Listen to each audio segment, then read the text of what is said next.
I don't know if I should be recording this. My hands are literally shaking. I'm supposed to be meeting him in 20 minutes, and I feel like I'm going to throw up. I've been best friends with Alex since high school, you know? And his dad, Richard, he's always been this solid guy, the one everyone turns to. But that one rainy afternoon, I walk into their house and catch him, falling apart, crying, alone, like I'd never imagined. The man I've had this secret crush on for years, suddenly so broken. It hit me right in the chest. And after that, things got complicated. Real complicated. Okay, let me back up quick. Richard's in his late 40s, built solid, broad shoulders, salt and pepper hair, always neat, deep voice that just pulls you in. Alex and I were always at their place, hanging out after school or whatever. I'd show up early, heart pounding, just to catch a glimpse of him before work. I'd pretend to scroll my phone, but inside, total mess, butterflies everywhere. But me? Hooked from the start. It twisted me up. The forbidden crush on my best friend's dad, twice my age, told myself it was nothing. Yeah, right. Tension snuck in slow. Knees bumping at dinner, face heating up. He seemed so steady, the fixer for everything, but I'd catch him zoning out, jaw tight, eyes tired after late nights. Pushed it down, focused on the want instead. Fantasies kept me up, that off-limits pull making my stomach knot. Pathetic. Driving by their house just to see his car. He was steady, strong. Everything mine wasn't. Until that storm hit and I showed up soaked, figuring Alex was home. No idea it was all about to shatter. So it's that rainy afternoon, yeah? Alex had texted about grabbing lunch or something, but traffic sucked and I'm running late. I figure screw it. I'll just head to his place and wait it out. Pull into the driveway, already soaked from the dash to the door. Their house lights are on. Makes it feel almost normal. I grab the spare key from under the mat. Alex hooked me up with it forever ago. And slip inside. The house is dead quiet, like eerie quiet. No TV blasting sports, no clatter from the kitchen like usual, just the rain pounding the roof. Alex? I call out, soft. Nothing. I kick off my soggy shoes, snag a towel from the bathroom, and walk toward the living room. That's when I hear it. This low, choked sound from further back, coming from Richard's study, like someone trying to swallow a sob. My gut twists. He's supposed to be at work, but something feels off. Pulls me closer. I creep down the hall, heart starting to thump, doors ajar. I push it open a bit more, peeking in, and oh man, there he is. Richard, slumped in that big desk chair, head buried in his hands. He was shaking, gut-deep sobs ripping out, muffled but raw. This is him breaking down, face wet and twisted, stubble dark with tears. Papers scattered on the desk, one letter wadded up in his fist. I saw the letter. I saw her handwriting. I stand there frozen, towel dripping forgotten onto the floor, my breath catching. Richard? It slips out, barely a whisper, shocked as hell. He jerks up, eyes red and puffy, face all flushed and slick. He swipes at it quick, trying to play it off, but too late. I've seen everything. His ties yanked loose, collar open, chest rising and falling fast. What are you doing here? He rasps, voice wrecked, gravelly, nothing like his usual steady tone. He shoves the letter under some files, but I catch words jumping out. Her handwriting. Affair. Lying to you. It's done. My head spinning, stomach dropping. His wife? Cheating? And the way he's falling apart. It's bigger than that. Scribbles in the margins, his writing shaky. Who the hell am I? Can't keep pretending. Wait, is he figuring out he's not straight? The whole family man thing cracking wide? He's panting now, rubbing his eyes hard, and I step inside, easing the door shut behind me. The air's thick, heavy, like the storm followed us in. You okay? What happened? He drops back into the chair, lets out this bitter chuckle that turns into a cough. Okay, kid, I'm anything but. He didn't say anything about the mask or the lies. He just looked at me, like he was starving, and that scared me more than the crying. His eyes locked on mine, desperate, searching. Pity mixes with this heat I can't shake. That moment our eyes locked. It just hung there, you know? Like the whole world slowed down.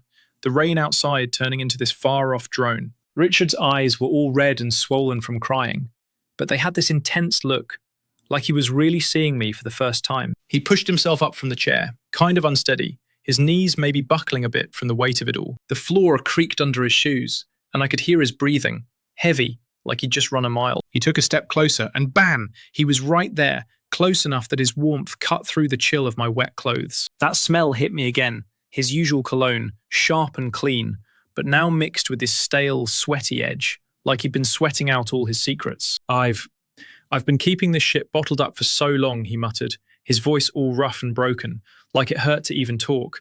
He dragged a hand across his face, but the tears were still coming, slow and shiny down his cheeks. You probably think I'm just the dad, right? The guy with everything figured out. But it's all fake. Total bullshit. He shot a quick glance at that crumpled letter on the desk, then back to me, his jaw twitching. She's been screwing around for months. I knew it. Acted like I didn't, for Alex's sake. For the house, the routine. But me? Kid, I've been lying to myself way longer. My heart was pounding so loud, I swear he could hear it, thumping against my ribs. I opened my mouth to say something, anything, but nothing came out. He just kept going, words tumbling like he couldn't stop now that he'd started. Lying in bed at night, staring up, wondering why everything feels wrong. These feelings I shove way down. For guys, never did a damn thing about it. How could I? Ruin the family? Break Alex's heart? His voice cracked hard on Alex's name, and he gripped the edge of the desk, knuckles going white, like it was the only thing holding him up. I'm 48 years old, and I don't know shit about who I am. Put on the strong act every day, but inside, it's eating me alive. You walking in here, seeing this mess, first time anyone's caught the real me, makes it too real. I didn't even think. I just stepped forward, the towel slipping from my hand, hitting the carpet with a wet smack. The room felt way smaller now, hotter, his body heat wrapping around me like a blanket. Richard, that sounds awful, I finally got out, my voice shaky. It was lame, I know, but seeing him like this, the dude I'd fantasized about for years, now cracked open and hurting, it did something to me. Yeah, I felt bad for him, but there was this other pull, low and hot in my stomach, making my skin tingle. He wasn't some perfect, untouchable guy anymore. He was real, broken, and looking right at me like I was the only one who could fix it. Then his hand shot out, grabbing my arm. Not rough, but tight.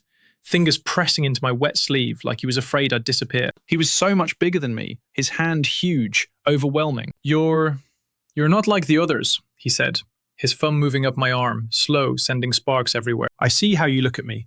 Always have. Panic hit me hard. This was Alex's dad, way older, totally off limits. But his eyes were begging. I feel it too. That thing between us. I fought it, but today I can't anymore. I barely had time to process before he moved in. His other hand came up, cupping my face, his palm rough and warm against my cold skin.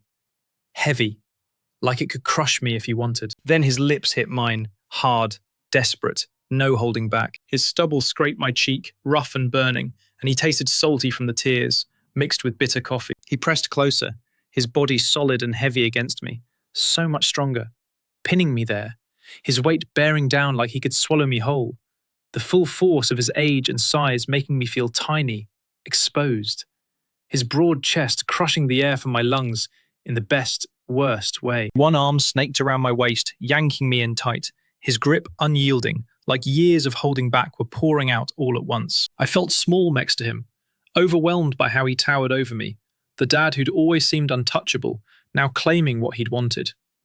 I froze for a second, brain yelling, "This is wrong, so wrong," but my hands grabbed his shirt anyway, bunching the fabric, kissing him back. It was sloppy, all hunger, just his heavy breaths mixing with mine, his fingers digging into my hair, tugging hard. It went on maybe 10 seconds, but it felt like forever.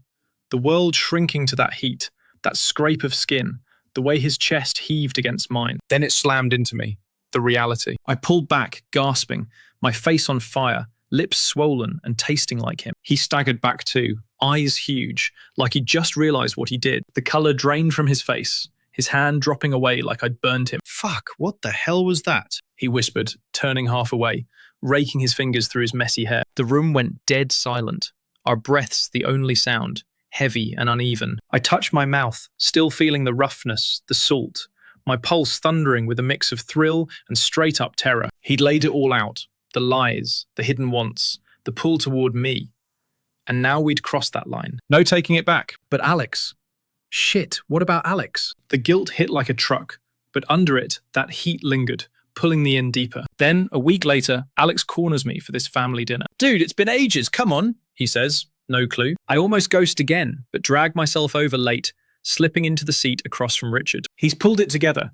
Clean shave, crisp shirt, passing the roles like normal life. But our eyes catch over the flickering candles, and zap! That spark hits hard. His foot slides under the table, nudging mine. slow and on purpose. Not some accident.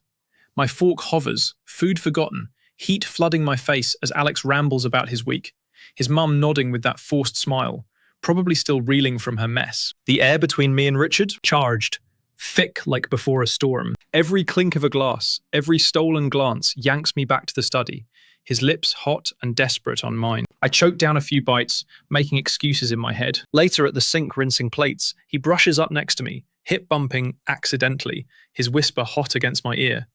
We gotta talk, soon. My throat goes dry, I nod quick and bail when Alex turns away. Home that night, phone buzzes at 2 a.m, his text glowing. That kiss wasn't nothing. Meet tomorrow? Park by the lake? My stomach flips, fingers fumbling as I type back, yeah. Guilt slams harder now. Loyalty to Alex howling no. But that draw? It's stronger. His broken side making me feel needed, alive. One slip though, friendship gone, family chaos. I'm trapped in it, no escape in sight. Pulse quickening just thinking about tomorrow. We had this close call that nearly broke me. Alex drags me over for pizza and a game. All chill like nothing's changed. Richard's in the garage tinkering, and I offer to grab beers from the fridge out there, heart slamming just to be near him. Door clicks shut, and he's on me fast, backing me against the workbench, breath hot on my neck. Gasoline and oil hit me first, sharp and metallic, mixing with his cologne, that clean, earthy scent I crave, now thicker with the sweat of his need. Can't stop thinking about you, he murmurs, fingers tracing my collarbone slow, shivers racing down my spine, his body heat pressing in, his larger frame crowding me against the hard edge, making escape impossible. My knees buckle, lips almost brushing, pulse roaring. He's got his hand on my neck, thumb pressing into my pulse, feeling its hammer under his touch. And I'm ready to risk it all. Right there on the concrete, his strength holding me in place, like he owns the moment. Then, slam. The door from the kitchen flies open. We jolt apart, his hand lingering one beat too long on my arm, me fumbling the cans, one clattering loud across the concrete. He barely let go before Alex walked in. And the look he gave me? It wasn't sorry, it was, you're mine. And that terrified me. That raw side of him pulled me in too deep, but now I'm paying for it with every lie to Alex. I'm walking out the door in 5 minutes. Do I go? Do I block him? Someone, please tell me what to do before I ruin my life.